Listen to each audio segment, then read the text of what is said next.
as well. May Allah Jalla wa Ala bless all of us and bless every vendor and bless all of you guys for coming out as well. Now, I don't want to talk too much. I'll give it to our beloved Dr. Amjad to give the rest of the talk, inshallah. Yes, inshallah. جزاك الله خير. بسم الله الرحمن الرحيم. الحمد لله والصلاة والسلام على رسول الله وعلى آله وصحبه ومن والاه.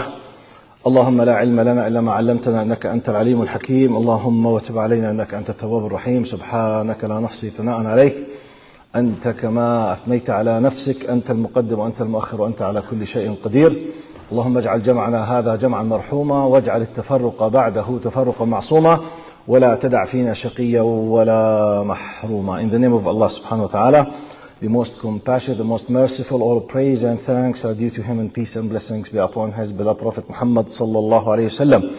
He who is guided by the will of Allah, no one can misguide him, and he who is misguided, no one can guide him except Allah subhanahu wa ta'ala.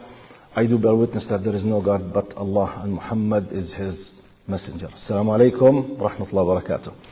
Jazakumullah khair for coming, and sorry for being late. I came from Oakville, so the road was very difficult. Alhamdulillah that I was able to reach safely. But I have to apologize for being late, even though it was out of my control. Jazakumullah khair for coming again. As you can see, I was asked to talk about some misconceptions about Islam. Now, to be honest with you, I myself am an associate professor in a university back Jordan. I did my PhD about 25 years ago in the UK in Birmingham. I've been teaching for about 40 years now. 40 years. You know, I have about 45 minutes to sit with you. I'm assuming that you do agree with me as university students, you know, to talk a system of life like Islam will not be fixed in 45 minutes. It's impossible. It's impossible. But what shall I do as an academic? What can I do as an academic to make benefit of the time? I was asked, to be honest with you, the very repetitive, always asked questions. Question number 1. Was Islam spread by sword? Yes, no. Is Islam based on violence? Yes, no. Did Islam encourage, or has ever Islam encouraged terrorism? Yes or no? What about women in Islam? Why Prophet Muhammad sallallahu alaihi wasallam married Aisha? She was very young. What about women's rights in Islam? What about the hijab? Is it a sign of oppression? Yes or no? How does Islam or Muslims look to other faiths? Do Muslims worship Muhammad? Why do they go to the Kaaba? Why they around a black box square? Why, you know, this is a repetitive question. Wherever you go, you will find the same question. Sometimes the experience might help. You know, by the blessings of my Lord on me, I have visited 30 countries in my life, 300 cities. And I taught in 12 countries, and I met with hundreds and thousands of people from Muslims and non-Muslims.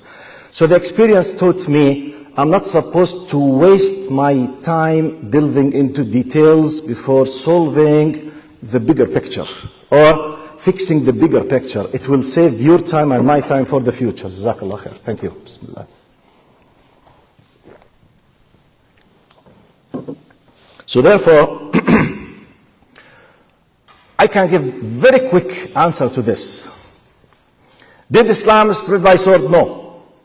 What's the evidence? Our researchers say the number of killing is very limited compared with all types of wars on earth, including Second and First World War, and the Chinese and the Russians and the Spanish, and that's it. Finito. Is that enough? Are you with me? I can use this approach, but I will not. I will not. I decided to do two things. I will give you a pre-introduction, an advice as a brother. I might not meet any of you anymore in my life. It could be my only and first and only time in my life. You don't know. I'm not living in this city. I might pass away tonight or in a few weeks. So forget who am I now. Forget the face. Forget the name. Just think about the information that I will be conveying. Okay? What I need from you, you know this now, those who are listening to me, you are either Muslims or non-Muslims. I don't know. I have no idea. if you are a Muslim, for you, I could be a mean of helping you to fix some misconceptions about your religion. I might help in strengthening your faith, and I might be adding some new information to you, which is good by anyway. Or I might be able to empower you with some tools how to defend and how to talk and how to discuss. If you are a non-Muslim, the only thing that I'm asking you, or even a non-practicing Muslim who was by somehow brainwashed and he's containing a lot of bad and misconceptions about Islam, what I ask you to do is just think about what I will be talking about. Just think. The only thing that I need to think, which means don't hurry. Conclusions. Think about it, because what I will be doing, inshallah, by the will of Allah subhanahu wa ta'ala, I will be addressing your reasoning, your intellectual power, and sometimes maybe your hearts, but mainly I will be addressing the intellectual power and the reasoning. Then take whatever you take from me or from anyone, go and think about it. Allah subhanahu wa ta'ala taught us in the Quran, even at time of wars, look how highly ethical Muslims are. Time of wars. قال وإن أحد من المشركين استجارك فأجره حتى يسمع كلام الله ثم أبلغه مأمنه ذلك بأنهم قوم لا يعلمون.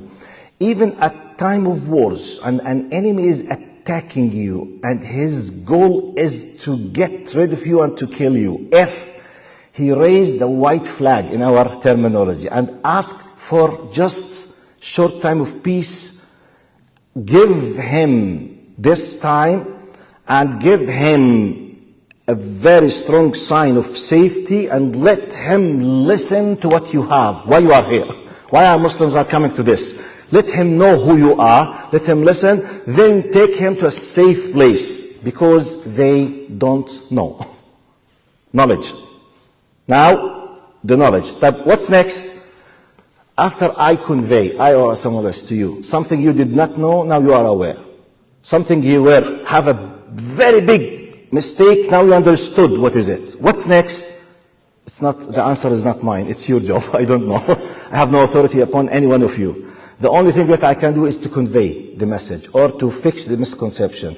Next step is yours completely, because no one on earth except God Almighty, Allah subhanahu wa ta'ala, is the one who is able to force your heart and your mind to accept something or to refuse it. So my job is just to try to explain and to highlight. This is the pre-introduction.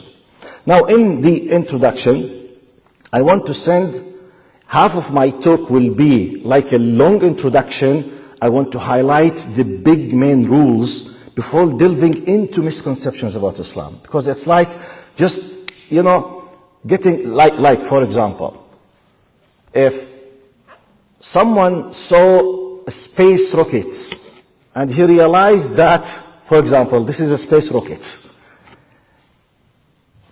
and he saw this thing goes down and he had no idea, and he started immediately asking, but how come this fire does not kill anyone? He said, wait, do you know what is this thing? No, regardless, I'm just discussing the fire now. Wait, do you know what's the purpose of the space rocket? No, I don't care. Why the fire is so huge and it could kill someone? But this is, do you have an idea what is a space rocket? I don't care. No, I don't know and I don't care.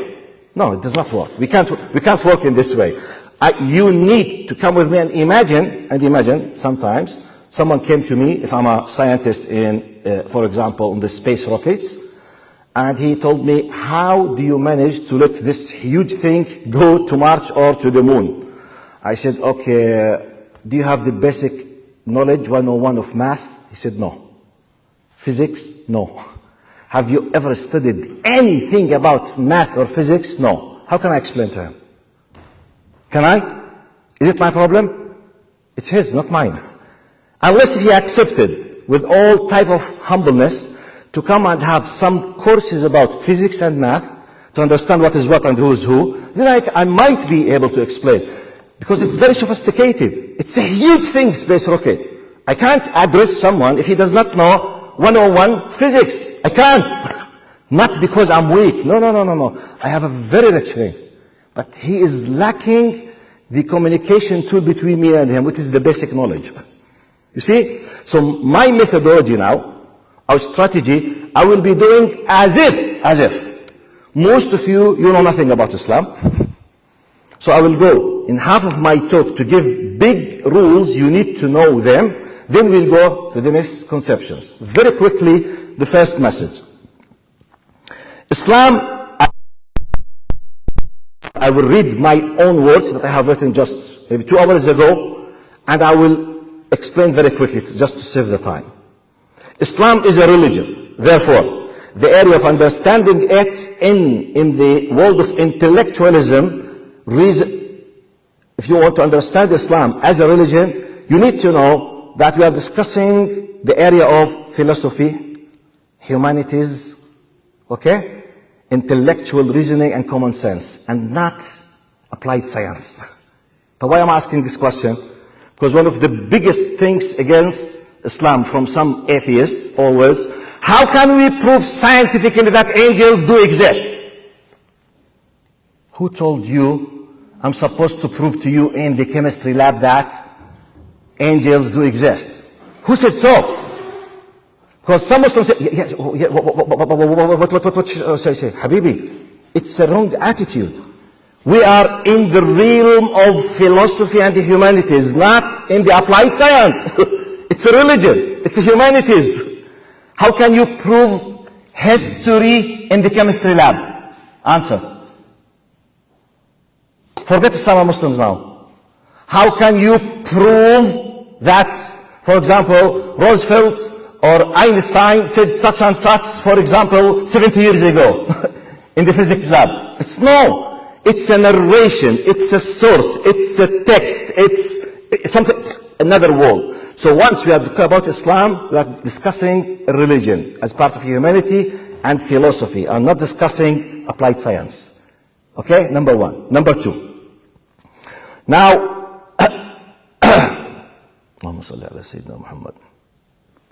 once religion is mentioned, and we are now in Canada. Canada is part of North America. North America is part of the West. And generally in the West, once religion is mentioned, a pop-up things will come by default as a stereotype. Religion is spirituality. Tick. Religion is a private affair. Tick. Religion has nothing to do with politics. Tick. Religion should not be intervening in international business. Tick. Excuse me, wait. Who told you that I agree on this? This is a Western problem of definition, has nothing to do with Islam and Muslims. Now, when religion is mentioned, you have to stop and think about the following. For us, we have our own definition for religion. You should not be restricted with the Western definition of religion. For us as Muslims, Islam is a system of life which contains all aspects of life, and it's part of a long series of revelations from Allah subhanahu wa ta'ala, starting with Adam, ending with Muhammad. We as Muslims believe that we are the end of 124,000 prophets and messengers. The last, according to Prophet Muhammad sallallahu alaihi wasallam, Allah subhanahu wa ta'ala said in the Quran, وَرُسُلًا لَمْ نَقْصُصُمْ عَلَيْكَ. We have not told you about some of them. We told you we know about 25 by names, but 124,000 we have no idea about them. When, why, how, no idea. However, we know that they came with one message, which is bringing the people to the right track, worshipping their Lord, obeying their commandments up to the end of this worldly life. So, when I think about Islam as a system of life, this is very important for you. Before talking about why Islam is, wait. Because religion for you has to do with the Western context. What is the Western context? Very quickly. To know that, I will give you titles just. Go and read about medievals in Europe. Go and read about the dark ages of Europe in medievals. Go and read about the relation between feudal lords hundreds of years ago and the church in Europe. Go and read about the influence of religion in Europe against the human rights in Europe. Go and read about Protestantism and Martin Luther and Calvin. Go and read about French Revolution, which was against monarchy system, kingship, and against the church. And when they succeeded between 1789 to 1798, they ended up with the victory. They came up with secularism, which means to detach religion from the state and or from the life. They ended up bringing this huge influence, i.e. Christianity, in Europe from being controlling everything as a religion to be just Sunday service, spirituality, private affairs, supplications, and something similar. What about politics? No. But what about, no. Finance? No. Economy? No. No, out. Is this my problem? No. It's the problem of the West. So when religion is mentioned, many people, they keep recalling when discussing Islam, understanding Islam. You are Muslims, troublemakers. Look, why I'm telling you this? In my university back, I used to have a lot of foreign students, on top of them Americans. Every time I start explaining what is the meaning of Islam, many specifically American students, they used to say, excuse me, professor, so sorry. Frankly, said, okay, please speak frankly. He said, I want to compare between we as Christians in America and you Muslims around the world. Wherever Muslims are, always they have troubles with their governments. Christians, they don't have troubles with their governments. So you are really bad people. Frankly. He said, this has to do simply because your understanding for religion is not my understanding for religion.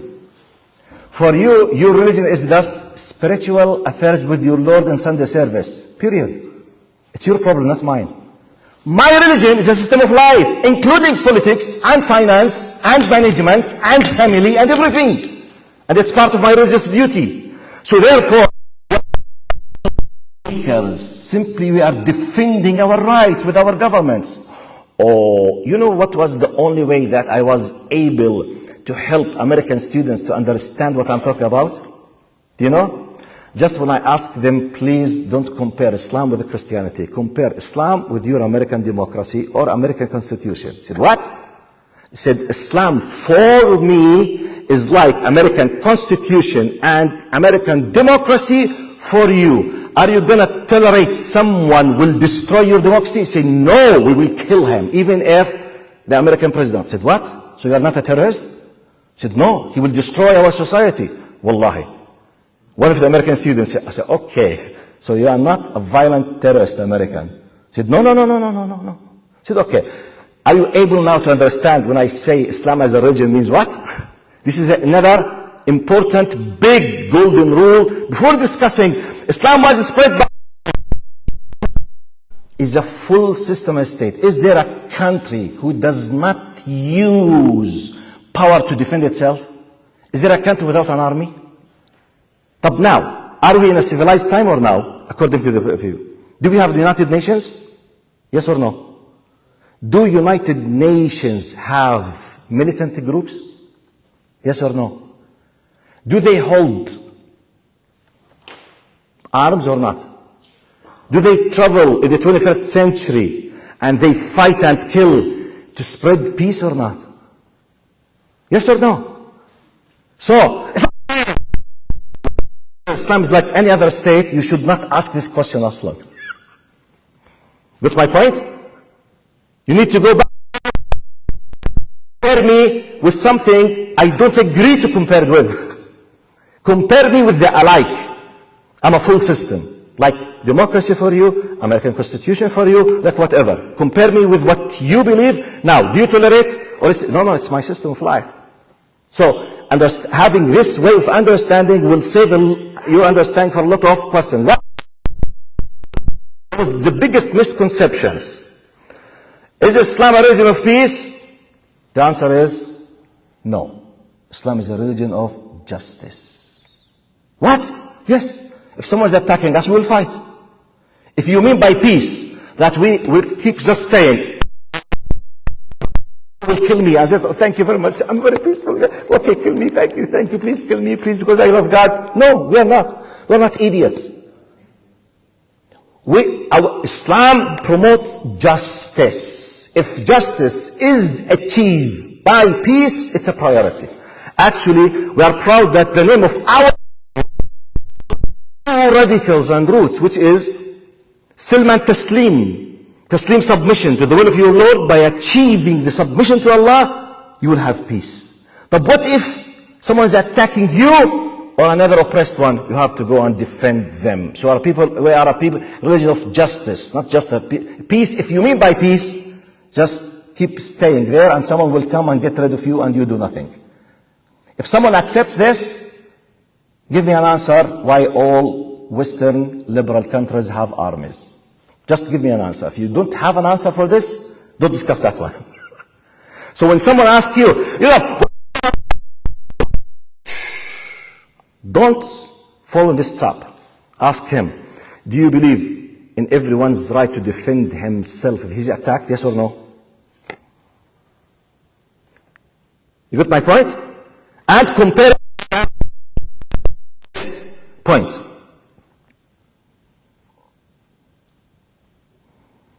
One of the things that we need to know about Islam, that Islam came as a comprehensive system that answers the most important answers for humanity.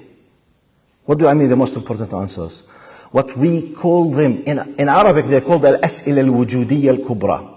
The big questions related to our existence, which means, who am I? Why I'm here? Who brought me to be? What will happen to me when I disappear through what we call death? What will happen next and why? These big questions, big questions, are part of Islam, and you need to know, when you understand them, this will give you a lot of answers about many things. Has to do with being patient or not, accepting, understand the concept of al-qada, al-qadar, the predestination, the ghaib, your relation, forgiveness, ethical systems, all of these things. Without understanding the big question of our existence, you are just wasting your time.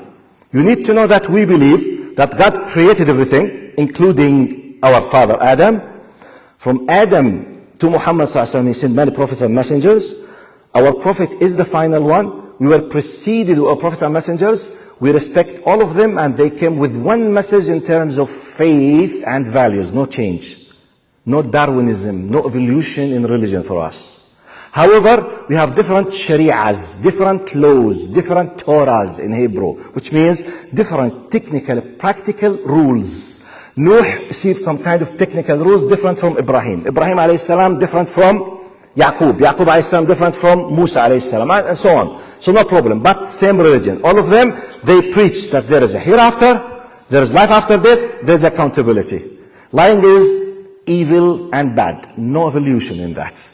Respecting your parents is a big value as a virtue. There is no sometimes Allah revealed to the people and they were developing, they have the right to be very nasty, bad, evil with their parents. Then after the Darwinism and development, we start to be very nice with our parents. No. From day one, started the same.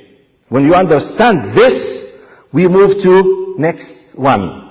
Islam as a system contains 4 main areas. Area number 1, faith. So as a system, but modernity, I don't care with modernity. I'm talking about my religion now, okay? If someone decided to be a non-religious, it's his choice, not mine. So don't judge me with his glasses. It's not my to be an atheist or an agnostic. It's his problem, not mine. So for me, faith is the most important part of my existence. Number 1. Number 2, we have ritual worship. Ritual, which is part of the main concept of worship, which is rituals such as doing the Umrah, doing the Hajj, coming to the Masjid, doing the ablution, the prayer itself, direct yourself to the Kaaba. They are all rituals. Worship, rituals. Type. Third part, ethics and morals. Fourth part, the daily dealings or transactions, mu'amalat. All of them, they cover, Islam, and by this, Islam covers every single aspect of life. Next, general rule. A very important possible misconceptions I have noticed through my visit to 30 countries on earth addressing Muslims. Not non-Muslims, I'm talking about Muslims now. Which is understanding the meaning of worship, which is ibadah. Now, especially in the Arab countries, now many people, when they define the abid or the ibadah, what comes to them immediately, ritual worship. Which means, if any one of us would like to describe someone as mashallah, he's a true worshipper of Allah, what comes to the mind? Ritual worship. Which means he goes to Umrah every year, mashallah, twice. He goes to Hajj, maybe twice, I don't know. Can you go twice, Hajj, every year? Is it possible to go twice to Hajj? It's impossible. It's just once. Be careful. Anyway, for example, he goes to the masjid 5 times, may Allah accept from him. MashaAllah, okay. But what's next? Khalas, he's a worshipper. No. When we go to part of the answers of our existence, Allah subhanahu wa ta'ala says in the Quran, وَمَا خَلَقْتُ الْجِنَّ وَالْإِنسَ إِلَّا لِيَعْبُدُونَ. Indeed, verily, I've not created the jinn and the human being but to worship me. When you go to the Arabic lexicons, Arabic dictionaries, the meaning of abada, ya'bud, abid, the dictionaries will give you the literal meaning, the linguistic meaning, before the terminology in the Quran or in the Sunnah. Abada, ya'bud, ibadah, the definition of ibadah, قال الانقياد والخضوع التام لله تعالى دون أدنى شرط.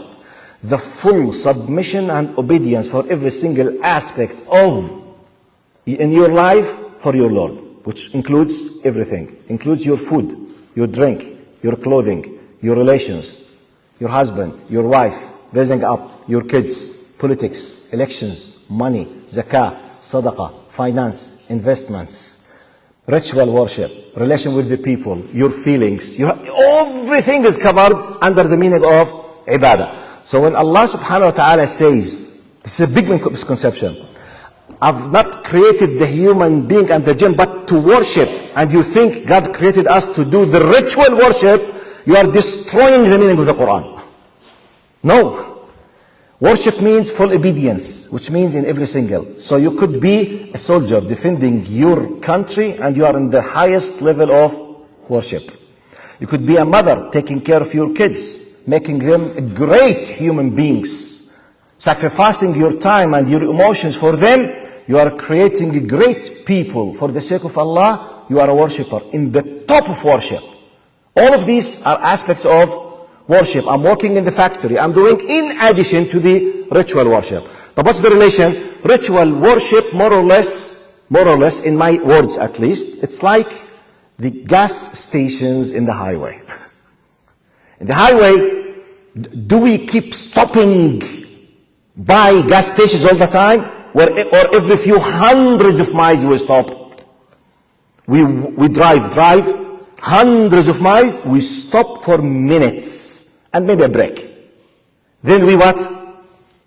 Ritual worship, including Ramadan, including fasting, including like gas stations, fuel, spiritual fuel. Just to be disconnected and to be connected with Allah, such as when you stand 5 times, all of them 5-10 minutes, 5-10 minutes, 50 minutes. After 24 hours, it's nothing. You need them exactly like the gas station. Allahu Akbar, you are connected to understand this. Right. Next one. Now, when you discuss many things has to do with Islam, you need to know that in our system, we are a people of text, a people of scripture. We believe in a revelation that has been preserved. And we have our own system, whether the Quran, we call it mutawatir, you need to understand it. We have full certainty that it was preserved. And we have the Sunnah. Both of them, God made it easy for this nation to preserve. How? You need to study it. It's a long, I can't explain to you now. It's like the space rocket. We have a special science called ilm al-rijal, the science of men. We have called a special science called علم الجرح والتعديل. A special science that talks about investigating exactly like intelligence forces now. Like the KGB and the CIA and the FBI and something, investigating about the reputation and the history and this person. Is he acceptable as a valid person to take or not? Huge science. No one has it in the history of humanity. No one except us. So all of these sciences, by them you understand. When we say, how do you know that Muhammad sallallahu alaihi wasallam said such and such? How can I answer you if you know nothing about علم الحديث, علم الرجال, علم السند? How can I answer you? It's exactly. I mean, I don't believe that really you let this rocket reach the moon. Why? Because I'm not able to imagine it. We are lacking the knowledge. It's your problem. We can do it by remote. What's the remote control?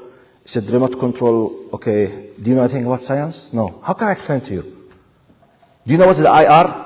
I don't know. Is it a food or drink? Do you know what's the Bluetooth? Okay, I think it's a chips or a drink. لا حول ولا قوة إلا بالله العلي العظيم. What can I?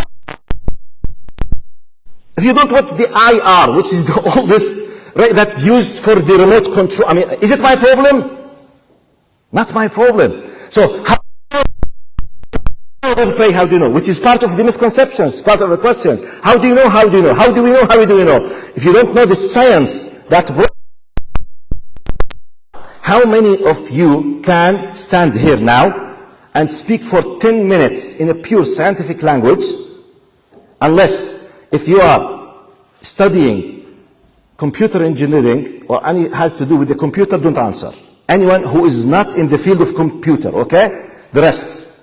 We are all educated, we are adults, we use electronics. How many of you from non-specialists, can you come here now and speak for 10 minutes in a very, very deep scientific, technological approach about the deep differences between the whole idea of Android and iOS from the programming point of view? None. And you are university students. By the way, I don't blame you. It's not your field. But in general, do we use Android and iOS? Yes. How many of us understand how? How many of you understand the language of programming in the Apple? Are you a specialist? Type 1.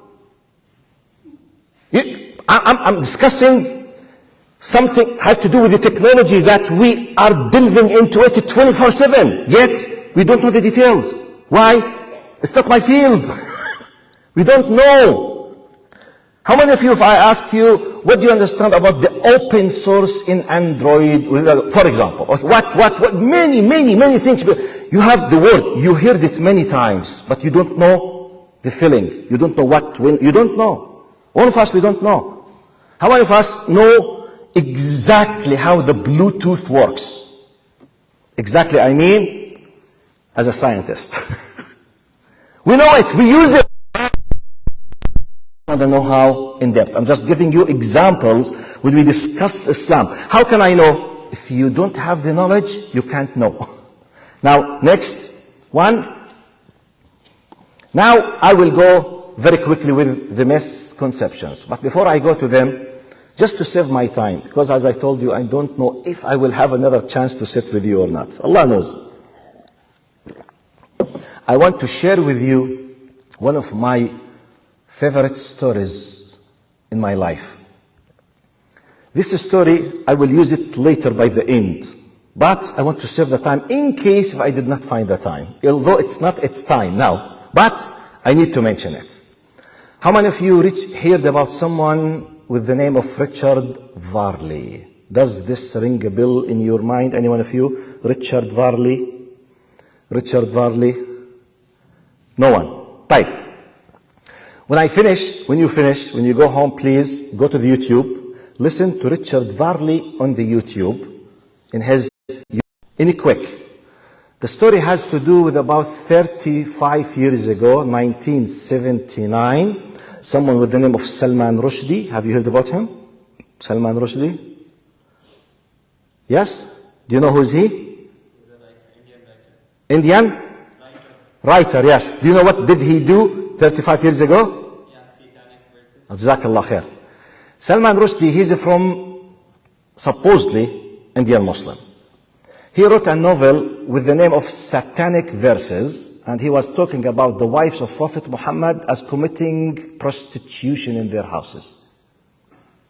Supposedly Muslims. Anyway, one who committed kufr, he hates Islam regardless. Now the mind-blowing thing that he was praised and supported by Queen Elizabeth. Believe it or not.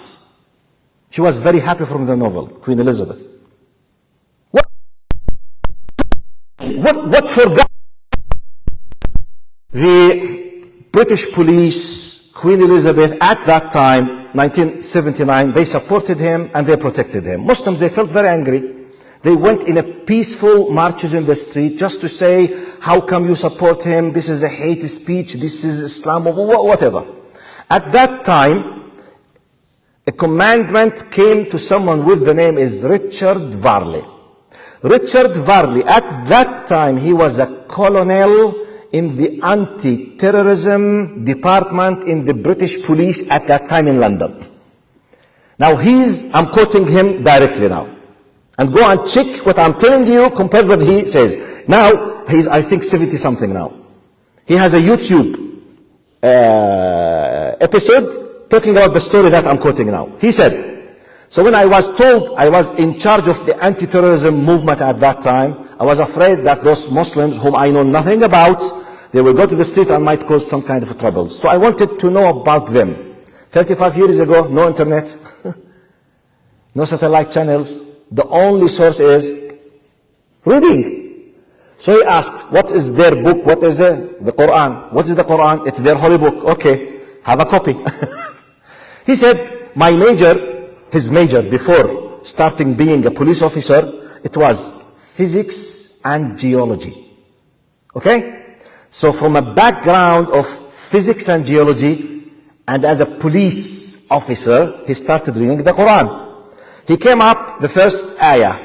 أَوَلَمْ يَرَ الَّذِينَ كَفَرُوا أَنَّ السَّمَاوَاتِ وَالْأَرْضَ كَانَتَا رَتْقًا فَفَتَقْنَاهُمَا وَجَعَلْنَا مِنَ الْمَاءِ كُلَّ شَيْءٍ حَيٍّ.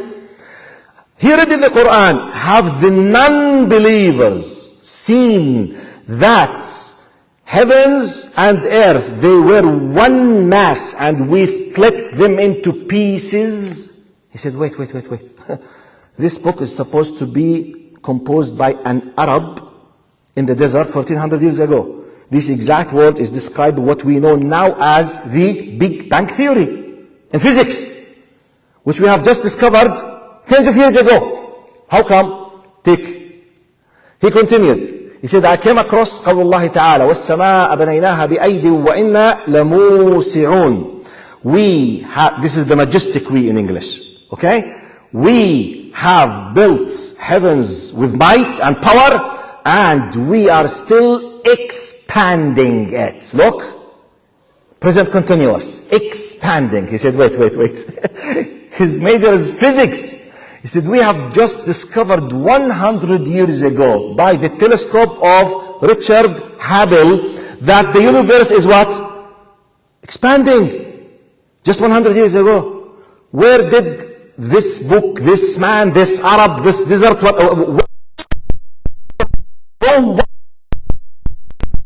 the third one, which was the last. He came across قول الله تعالى, which is related to his field, which is geology.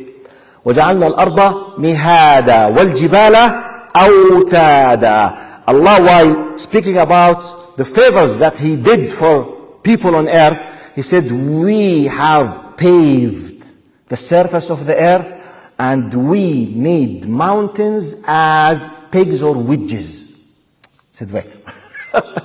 You know, the iceberg in the sea, you see about 10%, the 90% is below the surface. The same thing is applicable on what?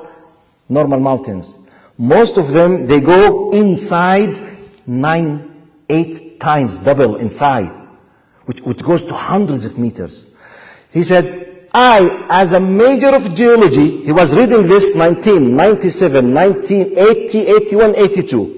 He said, we have just discovered in late or mid-60s, which means 20, 25 years ago just, that if you have a cross-section of the earth, you will discover that mountains are like pigs and wedges. Where did Muhammad, or this book, came from? Then he came up with the following conclusion. He said, I came up with a conclusion, and I'm quote now, and please fix this in your mind. I personally, if you just took this from me, I feel very happy, if I even stop my lecture now. What did he say? He said, I came up with a conclusion that is impossible to be but from a divine being.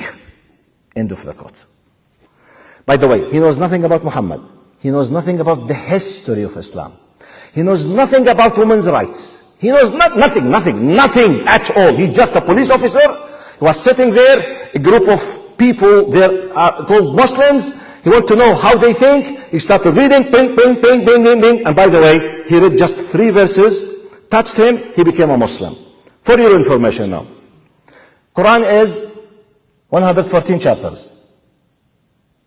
Quran is 6,348 verses.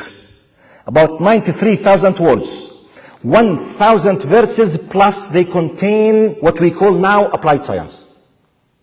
Even how of science, it's a book of guidance. But it contains some historical information. It's not a book of science, but it contains some scientific information. And I keep counting, if I have a time, at least 100 examples. This is 3 out of 1,000. One of the greatest of them, when Allah subhanahu was challenging, بَلَا قَادِرِينَ عَلَىٰ أَن نُسَوِّيَ بَنَانَهُ. When Allah was challenging the atheists at that time, who can recreate us when we vanish, when we become like a dust? Who? He said, I will not just recreate you, but I challenge you that I will reshape even your printing finger. Who on earth knew something that this has a unique identity except in our age? It's in the Quran.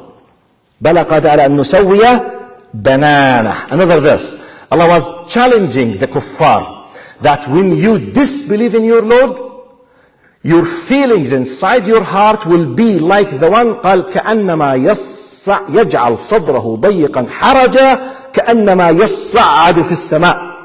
God will let their chest be very narrow as if he is ascending gradually in the layers of the atmosphere. What? Who knew on earth that when you go up gradually, you will be losing gradually the oxygen? Who? No one knew that. No one was flying. No one discovered that the oxygen is part of the air. No. Ages. The Quran was challenging. When you disbelieve, you will be like with a lot of hardship, as if the one who is ascending in the layers of La ilaha illallah. This is just 5 examples out of 1,000. You know why I'm telling you that? What's the relation between... end of the story, I finished. You know why? Because if someone... Our topic is misconceptions about Islam. Islam is a great, huge thing.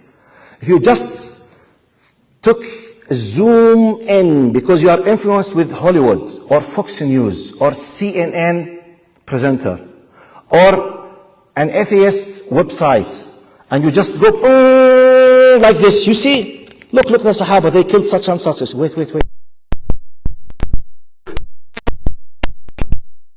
Do you know what is Tabari? I don't care, it's an Islamic book.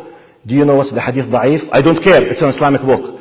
Do you know what's the fabricated hadith? I don't care, it's a hadith. Hasbi Allah wa ni'mal wakeel. It's a fabricated hadith, I don't care, it's a hadith. Do you know what does it mean? It's a lie, it's a garbage. But we call it hadith mawdu'. It's narrated to show you that this is a fabricated piece of Tabari. But what shall I do with him? You see, if you don't go to the big, you have the micro and the macro. If you keep just discussing, you see this hadith, that website, those atheists, this kada, CNN, something. No, don't waste. Go back. Many things you will not be able to understand it if you don't have the knowledge. However, let's go to the big picture. This is a big picture. If this religion is not true, because once I proved to you by an absolute evidence that this is the book of Allah. What comes next is just details and marginal issues. You seek a knowledge and enjoy being a Muslim. But if you kept just chasing misconceptions, it's narrated in Qurtubi. Do you know what's Qurtubi? I think it's an Islamic book. Really? Wow.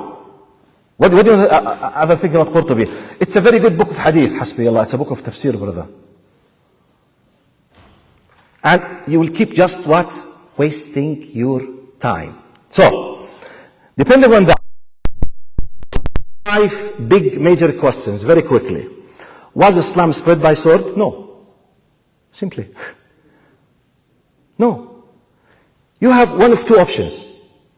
Our sources or the lies of others. If you want to follow the lies of others, I can do nothing for you.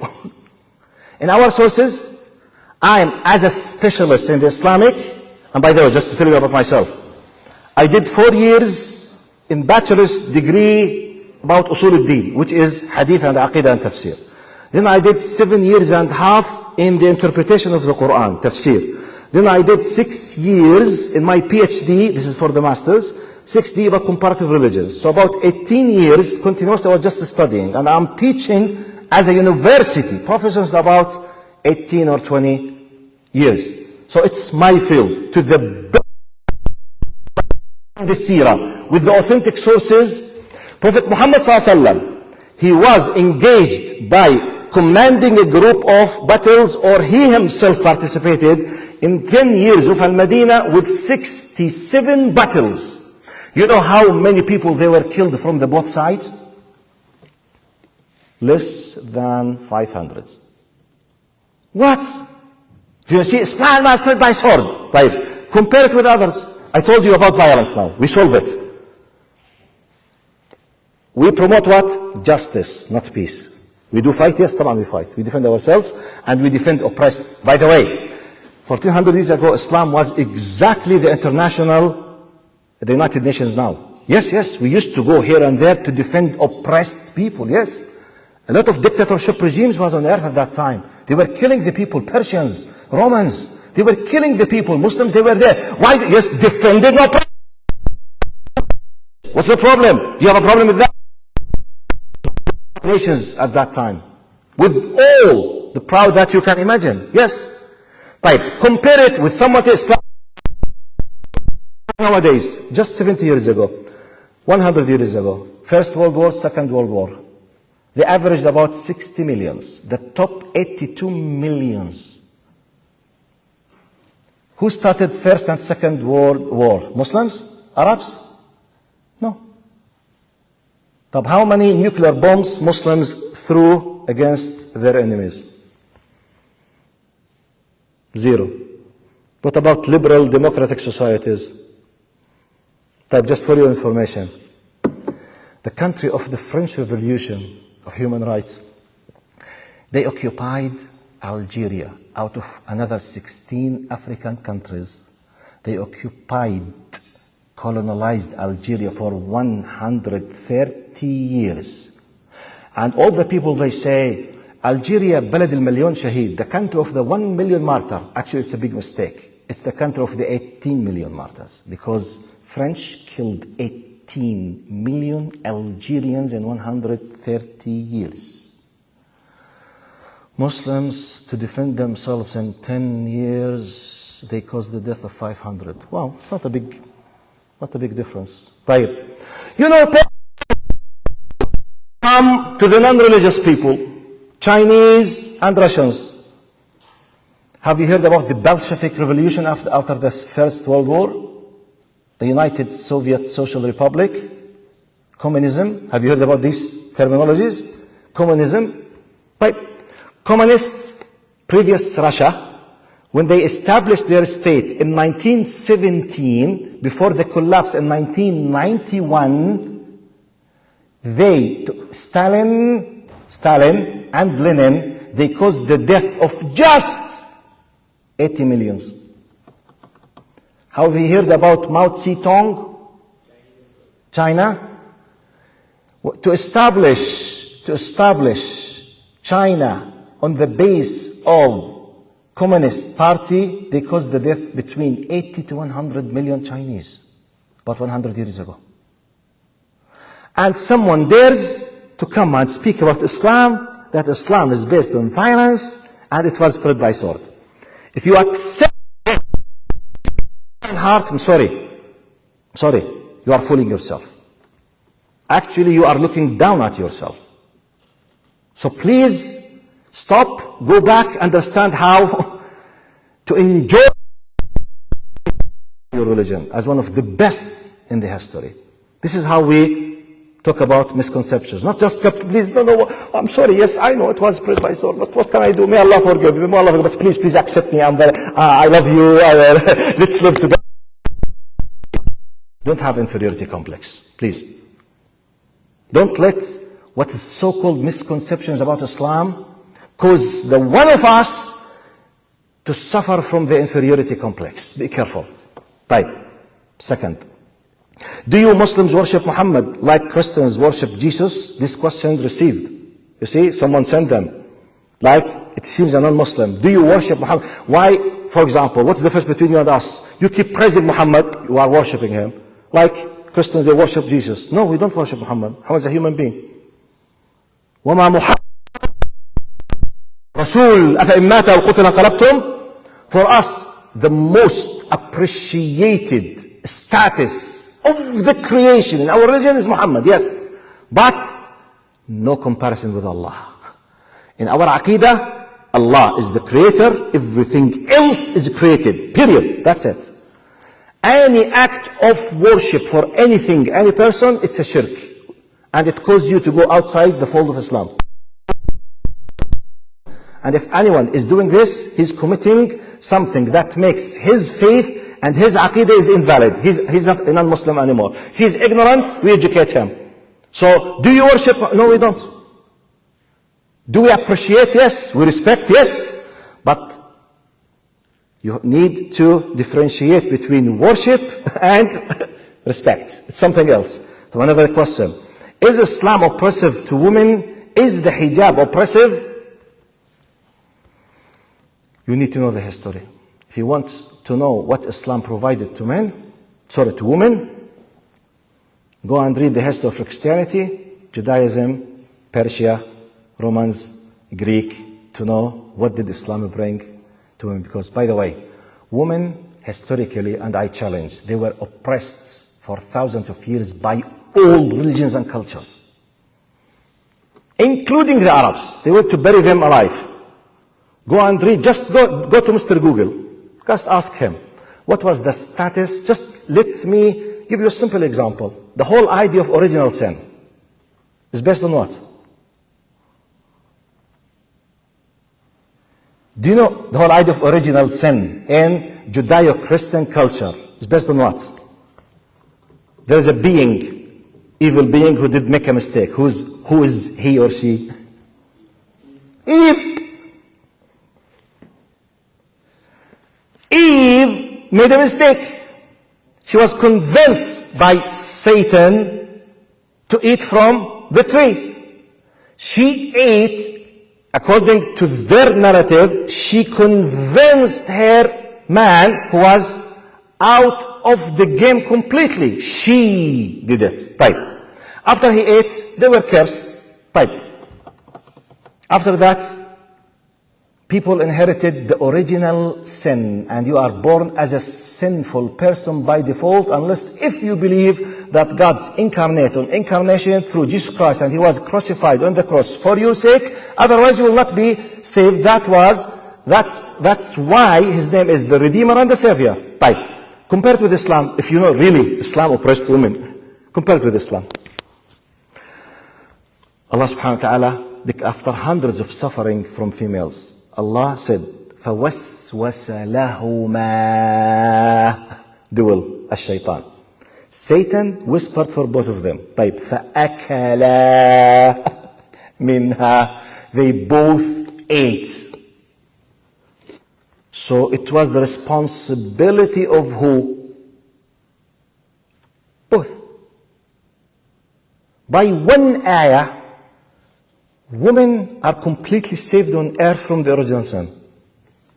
طيب, let's come to the amazing part of the Quranic, let's say, coverage for this story, which it's mind-blowing. Wallahi, when I first read it and I realized it, wallahi, as if I was about to start shaking. Amazing. When Allah declared the final decision of the sin that has been committed by both of them, what did Allah say? وَعَصَى who? آدَمُ رَبَّهُ فَغَوَى. What? And Adam sinned against his Lord. But where is Eve? She was not mentioned. Okay. But the Quran has just said, both of them, they were deceived by shaitan. Both of them, they listened. Both of them, they listened to the whisper. And both of them, they ate. The final decision, Adam is the one who's in charge.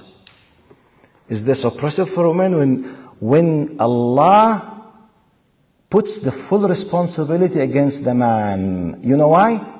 Because it's a duty. You are a decision maker, Habibi.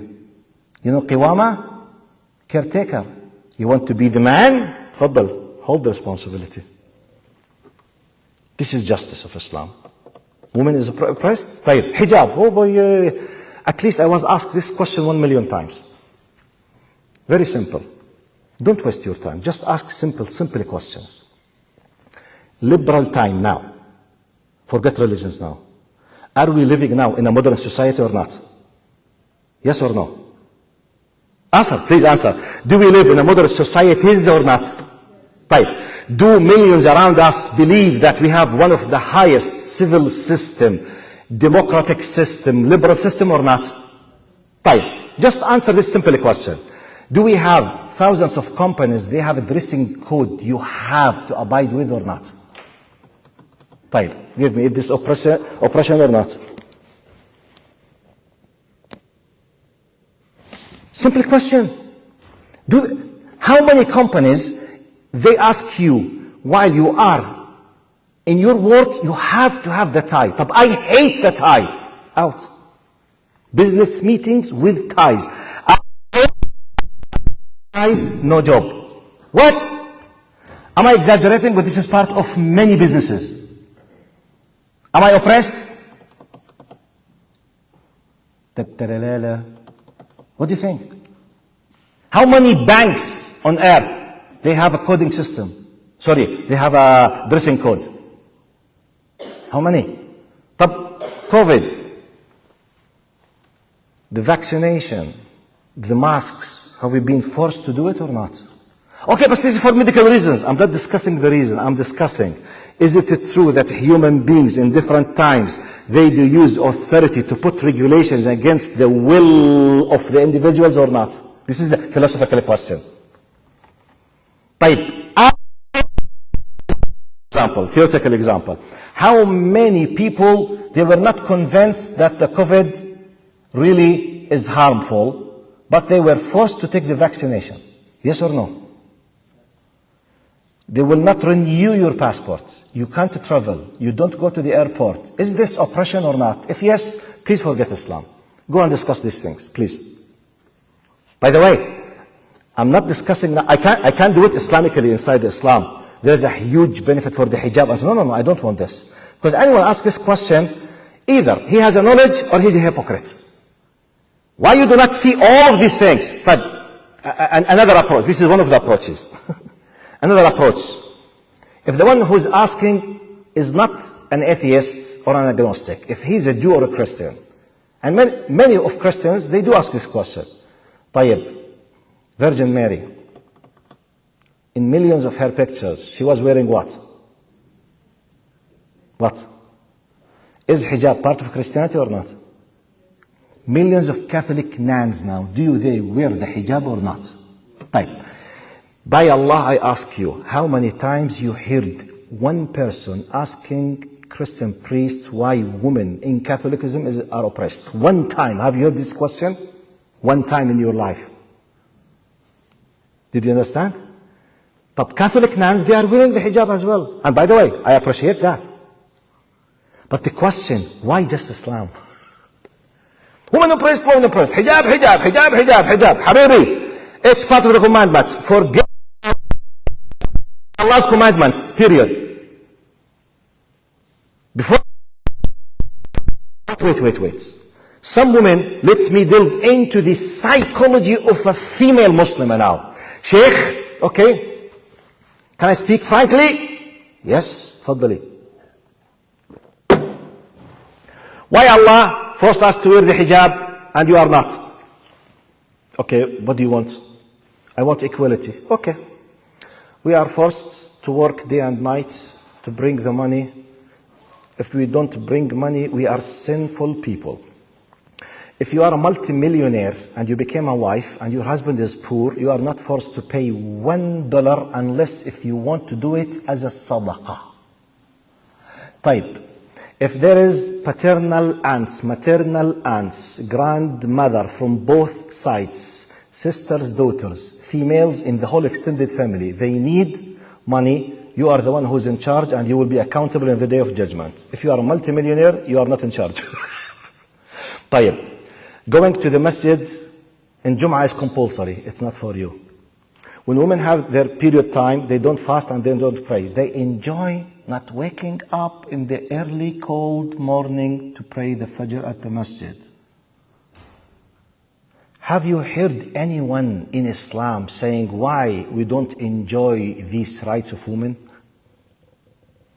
If you want justice.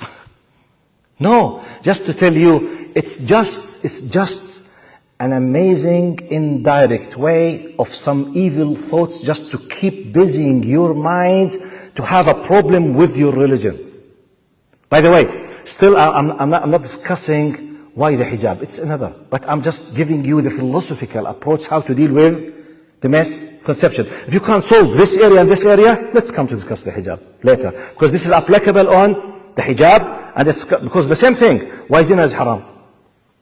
Why we're not enjoying having our sexuality? We have a big reason for that. Obeying Allah subhanahu wa ta'ala. Why porno sites are haram?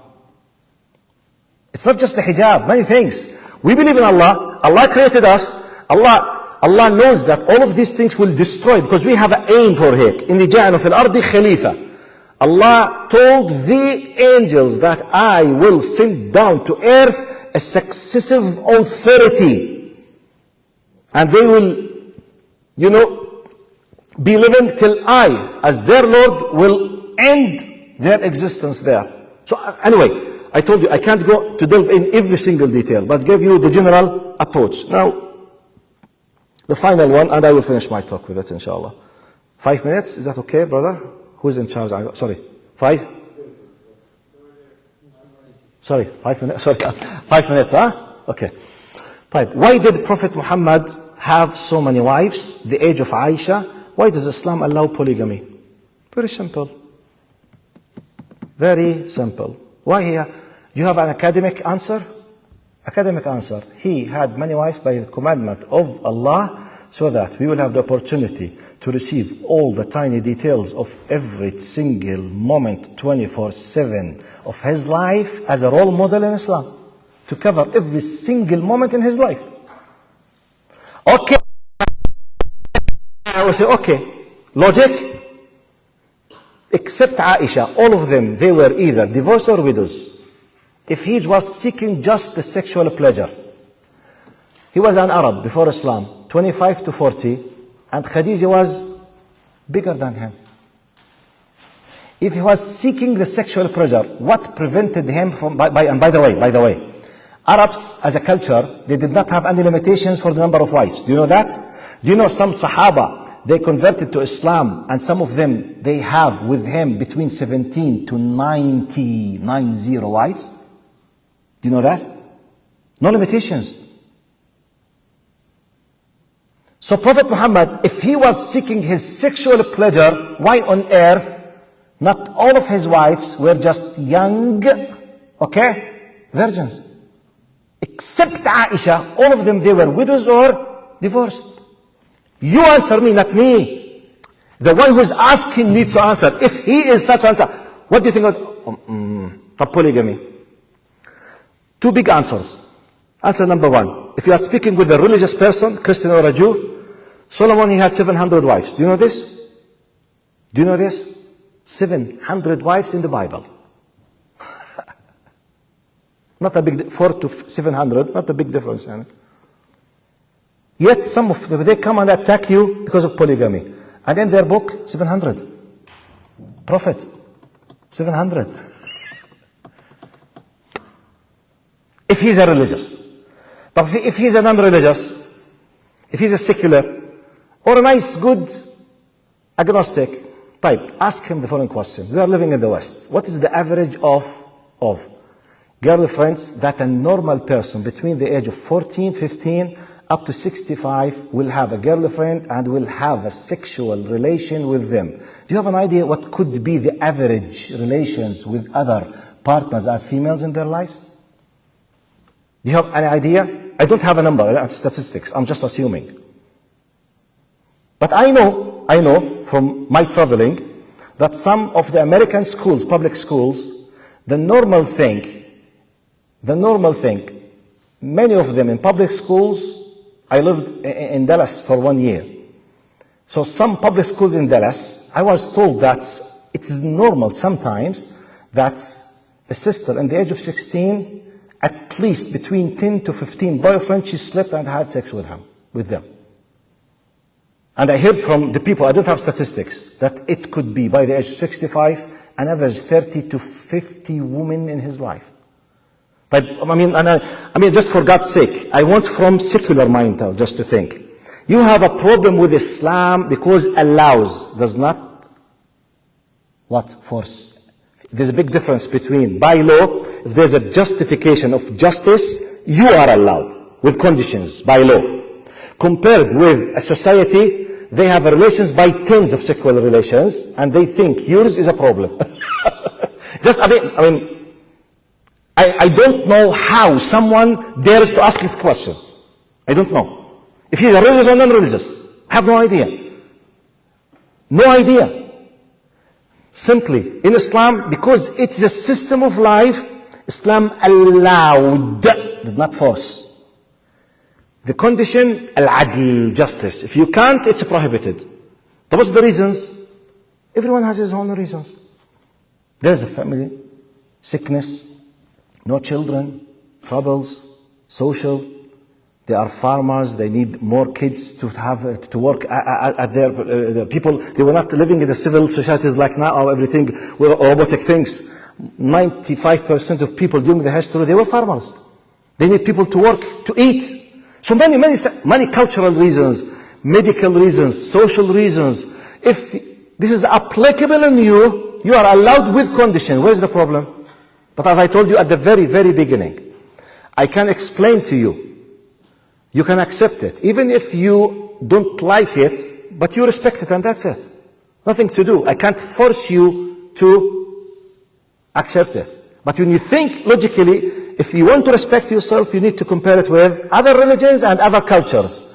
It does exist everywhere, and we have the best ethical way of application. So what's the problem? Final one. Aisha was young. But do you know that tens, I did the research, but I don't memorize the names because it's a long history. I came across between 13 to 17, just the last 300 to 500 years in Europe. 13 to 15 queen. A queen of Austria, the queen of France, 300 years ago. Most of them, they were between the age of 9 and 13. They became queens. As wives, the queen, the husband, the wife of King Charles, King Richard, King Louis, King something, 9, 10, 11, 12. Yet they dare to speak about Islam. It's a cultural issue. It's a culture. So it has the beauty of Islam, like for example, if you are now 17 and a half, if you go murder, kill, mass murder, you are still a minor. What? In Islam, if you are mature, you understand, you will hold responsibility. You are a killer. Where is justice now? In the modern system or Islamic system? A girl with the age of 16 or 17, mature enough, high IQ, very high education, excellent raising in a family, she's ready to be a mother. Where's the problem? She said, no. I said, okay, if you think that this is wrong, tell me why millions of girls in the age of 14, 15, 16, they have boyfriends and they sleep with them. Why? If you think this is wrong, why you allow them to have it under the title of boyfriend and girlfriend? What's the difference? The difference that we have high ethical standard, we hold responsibilities. We don't go just have a girlfriend, we sleep with her, we drink coffee, then we leave her. No, responsibilities, commitments. Time is finished, I think, huh? I think I finished. But the last question, can Muslims coexist with other faiths? Allah, it's an amazing question. Can Muslims coexist with other faiths? Give me a religion. The most important figure in that religion said, "Man adha dhimmiyan faqad adhani." Anyone who hurts a non-Muslim, anyone who hurts, he has hurted me personally. Where do you find it? Give me a culture. Give me culture. For example, have you heard, for example, Joe Biden says, if any American hurts a Muslim, he is hurting me. Does it exist? Putin. If any Russian hurts a Muslim, he's hurting me. Have you heard it? Do you think any one of them will say it? The Prophet Muhammad, 1400 years ago, when everyone was killing everyone, when there was no human rights, no international community, he said, "Man adha dhimmiyan faqad adhani." Type. In practice, and inshallah, seriously, I will finish. I close this. Once I was invited to the University of Hong Kong. University of Hong Kong in the Far East is like Harvard in America. They invited me to give 2 speeches for the university students. Hong Kong there contains tens of different nationalities and ethnic origins and religions. And the lecture, it was about women's rights in Islam and democracy. 2 different lectures. I believe the audience, they were between 400 more or less, from about 50 different countries. So, as normal, the question of Islam and others, how do you look at others? I explained to them, someone raised up, how come Muslims you do blah, blah, blah. I said, look, I will not waste your time. Let figures talk. Figures, they have a very powerful impact. I asked the audience, about 400 from about 50 countries. I said, do you know how many years Muslims ruled India? One of them, he said, 1,000 years. I said, that's true, correct. 1,000 years ruled India. And we were kicked out as Muslims just when the British came, about 220, 30 years. Type. What is the percentage of Muslims in India compared with others, on top of them Hindus? Now, Muslims in India, there are 200 million. But to be fair, still the Muslims of Pakistan and Bangladesh, they were part of India. Let's say about 500 million compared with about 800 million Hindus. Logically, when Muslims ruled India for 1,000, they have the full power. If their religion commands them to get rid of other faiths in 1,000 years, what could they have done? It's a common sense question. Logically, if they decided, God forbid, to get rid of just one person from other faiths after the Fajr prayer in every village, every morning, they don't exist anymore. 1,000 years! We can demolish others, wal'iyadu billah. God forbid, if this is our religion. But how come we were kicked out from the authority and we are minority? The only reason for that is what? No one respects others like us. So I was speaking with others because this is a clear-cut proof. It's not, give me historical, it's like, what do you think? I'm not talking about feelings now. It's historical facts. But then I thought, excuse me, but because the one who asked me that question, attacked me in the audience, she was a French lady. Okay? From the context, I assumed she's a Catholic. I asked her, I said, do you have an idea how many years Muslims ruled Andalus, which is now you call it Spain? No one knew. I said 800 years. I said, I'm ready to give up Islam now. I'm ready to leave Islam now. If you can prove to me that there is one village in Spain with just 40 families, they are from descent directly of Muslims who used to be there. Just one village. 800 years Muslims. They don't exist now. Yet, Islam is accused that does not accept and respect other faiths. This is how you should be replying to these possible misconceptions about Islam. You need to know your history. You need to know the knowledge of your religion, the nature of your religion, the purpose of your religion, the knowledge, have an idea about these great fields of knowledge that no one has it except Muslims. أقول قولي هذا استغفر الله لي ولكم فيا فوز المستغفرين. جزاكم الله خير. I finished. I don't know if actually they told me that there's a Q&A session, but I forgot to say it. I'm sorry for that. If the time is finished, I can just stop. I don't know if you want. Are you guys good to continue, inshallah? If you wish, you can. For me, I have no problem. But if you prefer to raise up your hand and ask the question directly, or you have questions? We have 4 questions online. Okay. As well. Sure. When you want to answer, you can sit on the chair, inshallah.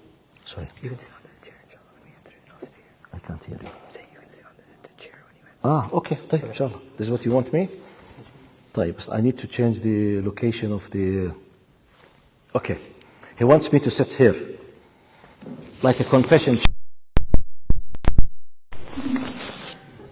طيب.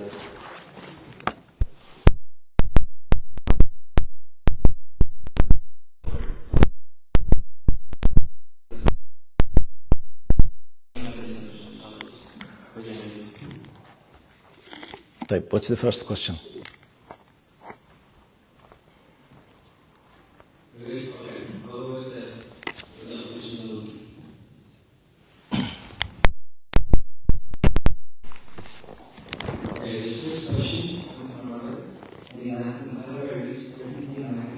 By the way, because of the echo, I'm not able to understand anything.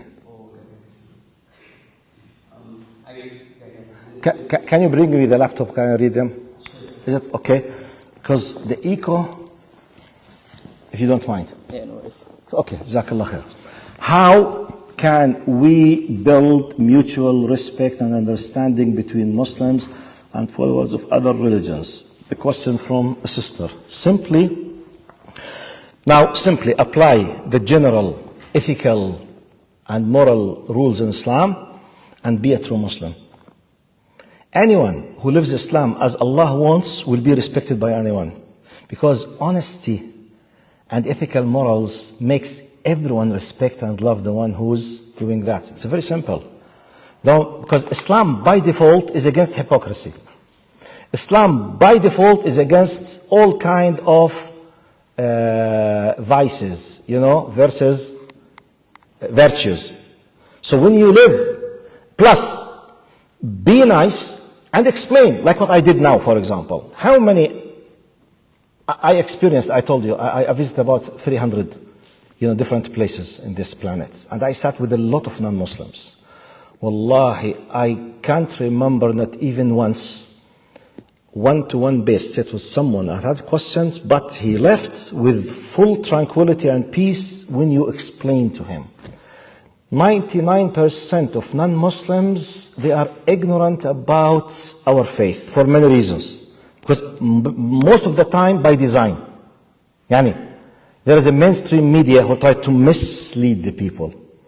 Can you imagine that Hollywood and other companies, the last 10 years, my statistics are a little bit old. It's more than 10 years, not now. 10 years ago and go back, in America alone, on top of them Hollywood, they used to produce an average 1,000 movie film contains something bad about Arabs and Muslims. 1,000 a year. Do you know what this means? So the inputs inside, like for example, what happens in Palestine now. Has anyone on earth not witnessed the CNN presenter while lying live on air? You saw her a few months ago.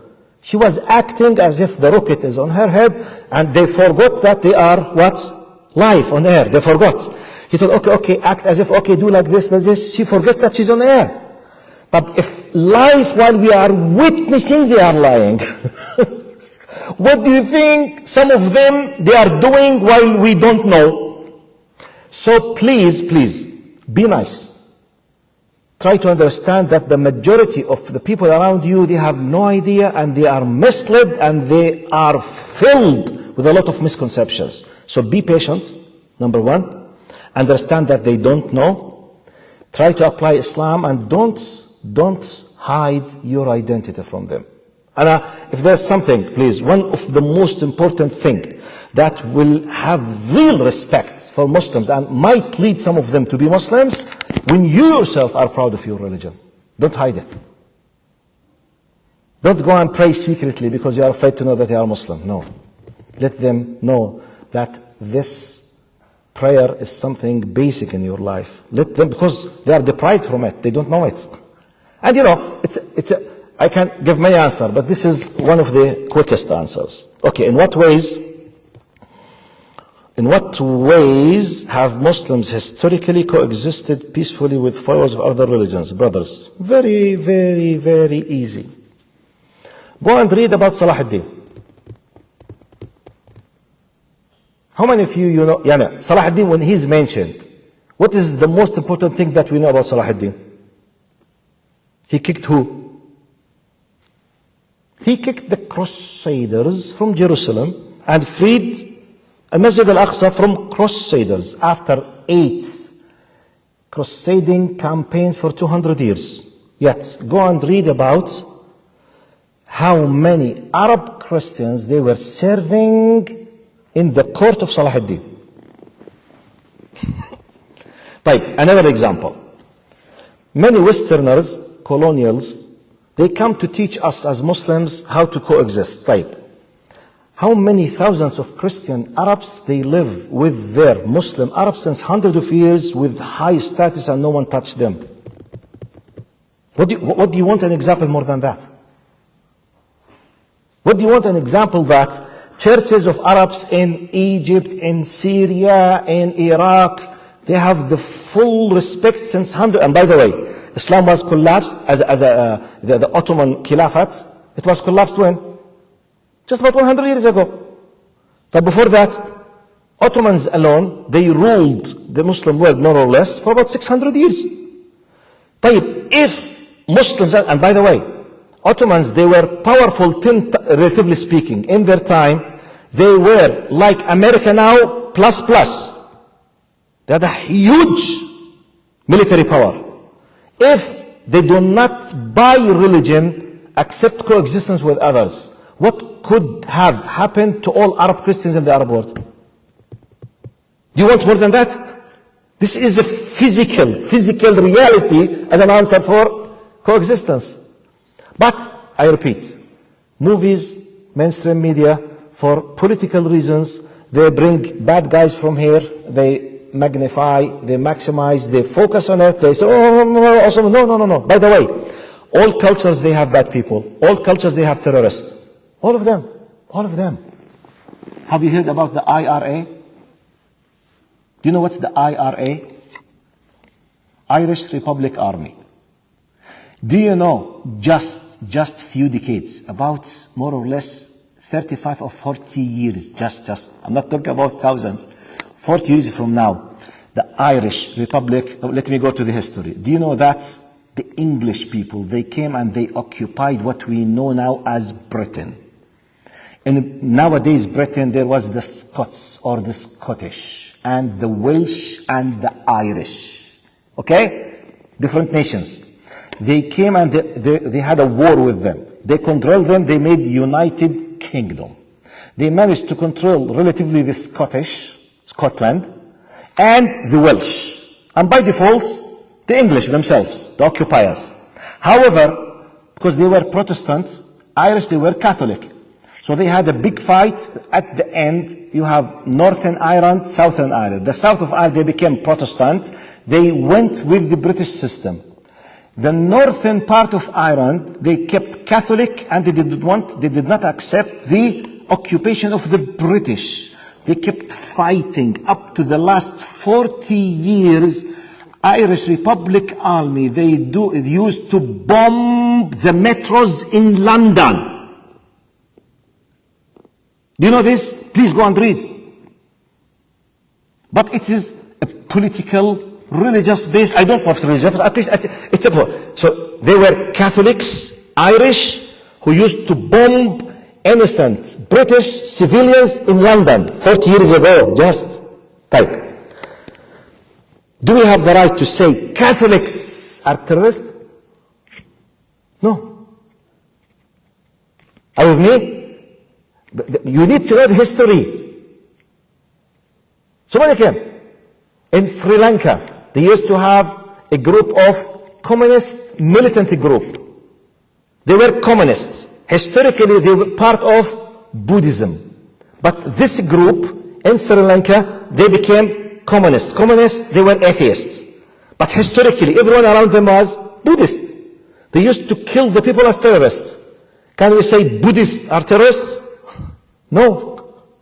You know, so this is applicable everywhere. But if we don't know this kind of larger context and the coexistence and the acceptance, it's amazing. Anyway, the screen is locked. Shall I stop or open it? Do you have a time to answer more? Okay. Last question, I think.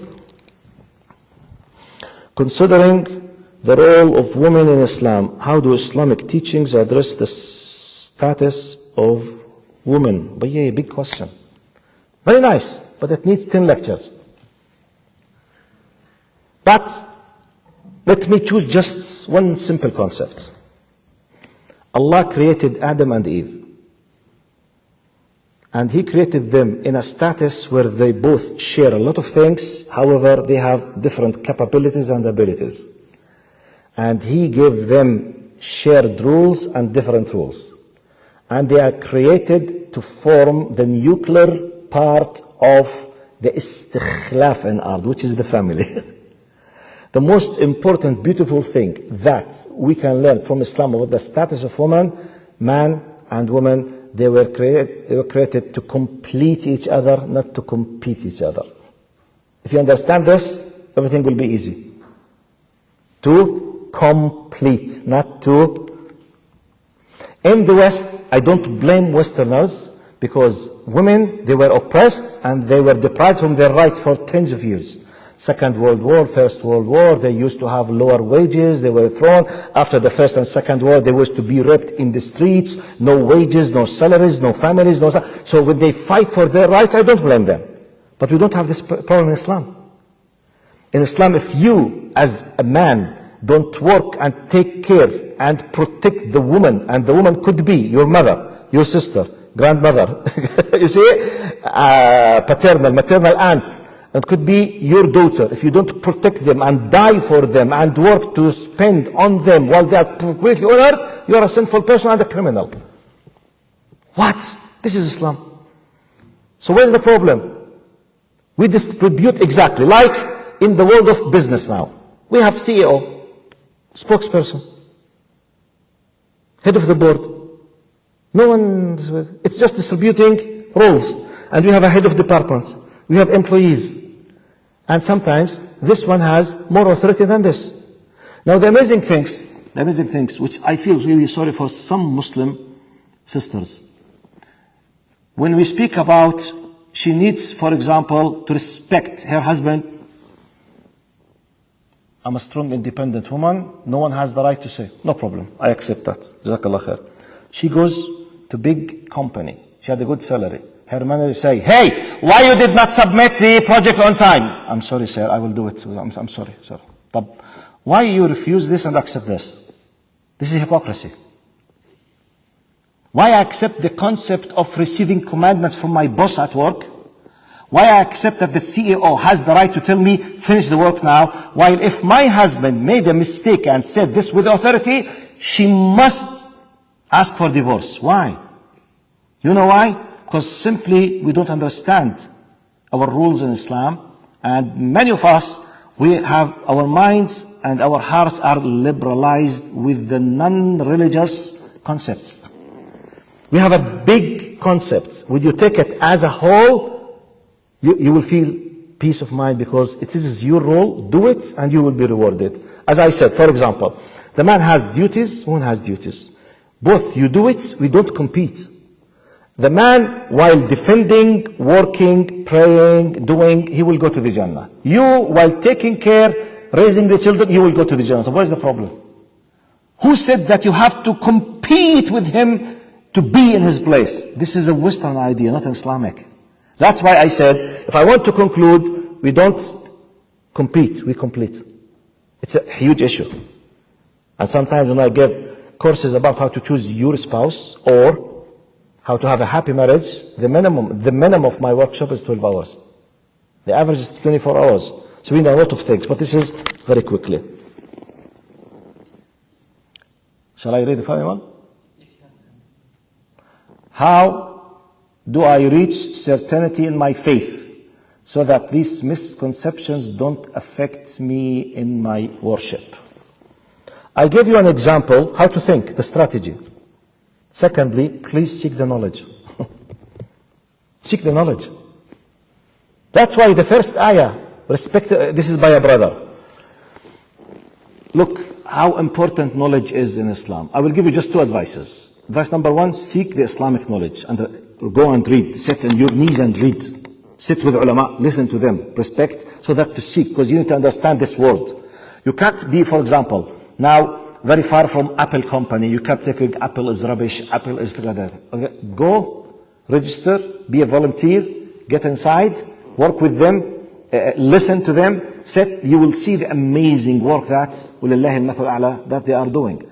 Advice number one, look, when Allah subhanahu wa ta'ala decided to send the first verse in Islam to Prophet Muhammad, was it usjud or u'bud? Was it prostrate or knee down? What was the first ayah? It was iqra. Read. Even though the ultimate goal of Islam, وَمَا خَلَقْتُ الْجِنَّ إِلَّا لِيَعْبُدُونَ, which means the obedience and the ibadah is one of the ultimates. Yet, the first ayah was not prostrate. It was what? Read. Which means seek the knowledge. When you seek the knowledge, you will understand, you will do it with full acceptance. You will understand your place and Allah's place. And what is your role in this existence, in this life, everything will be nice. That's what we say, knowledge. Number one. Number two, it's a philosophical, common sense advice. If you were born a Muslim, of course, the question is by a Muslim. What shall you do? Please, don't start thinking about other possibilities that could be true before making sure that what you have is not true. I repeat. Regardless of why, when, how, you were born as a Muslim. So what you have now is Islam. By the way, philosophically, if you decide to leave Islam, no one can stop you. Because you can sit there, no one knows about you. Inside yourself, you say, I don't believe in Allah, you will be a kafir. Even if no one knows about you.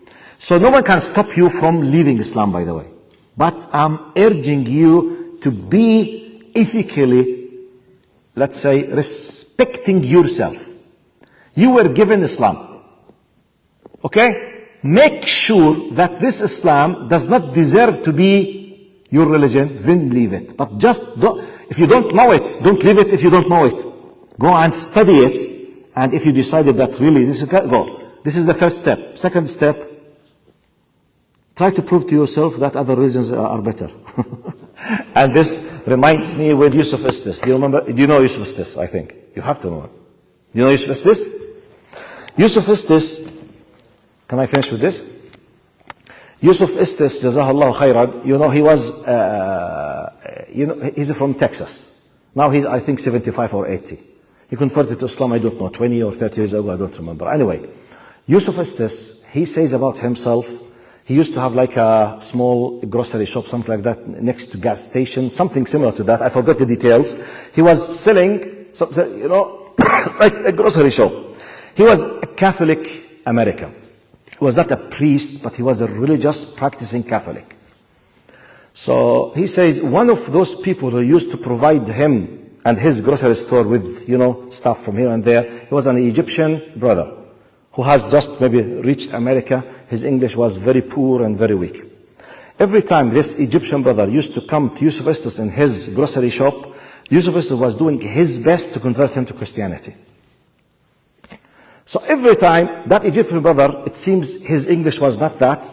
His faith was very good, but he does not have the power to debate or to discuss or the language, the culture, and maybe he was there illegal, I don't know. Anyway, so he kept pushing him every time. Then this Egyptian brother said to Yusuf Estes, he said, look, I will accept your religion if you can prove to me that your religion is better than mine.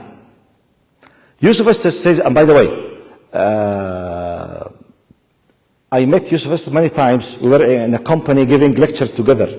So some of the details I know him directly from his mouth. Some of the details. فاللهم صل على سيدنا محمد. فhe said he felt very happy. That's, to be honest, not this story, other stories. He was very happy that he told him, prove to me that your religion is better. Immediately he responded, look, you fast 30 days, no food, no water. We don't fast without food and water. You pray 5 times, you don't pray 5 times. You have to go to Hajj, we don't go to Hajj. You have to do, we don't have. You have to do that. The Egyptian, he was sitting like this, just smiling. When he finished, I said, brother, I ask you to prove to me that your religion is better, not easier. Who told you that easier is better? What? Who said easier is better? By the way, which is easier? To go sit at home, to play with computer games, or to come and study? Which is easier? Go and have a nice food with your friends every night and don't study. Which is easier? Final exams? 16 hours reading math? Definitely it's not easier. But what is better? Study. If you want to be world championship in one of the sports, you have to train. Just ask the brothers when they have 6-packs and biceps, triceps, how many hours they train in the gym? 6 to 8 hours every day for years. What's easier? Go and sleep. What's better? Go and train. But much more difficult. So these ways of thinking, when you want, so no problem. But please respect yourself by studying your religion. If after studying you can establish an argument that Islam is not true, do it. Face the consequences. Meet Allah. And when you meet Allah, argue with Him. Tell Him, Ya Allah, you will not be able to convince me. But if you can do it. صلى الله على سيدنا محمد وعلى آله وصحبه وسلم تسليما كثيرا. Finished? جزاكم الله خير.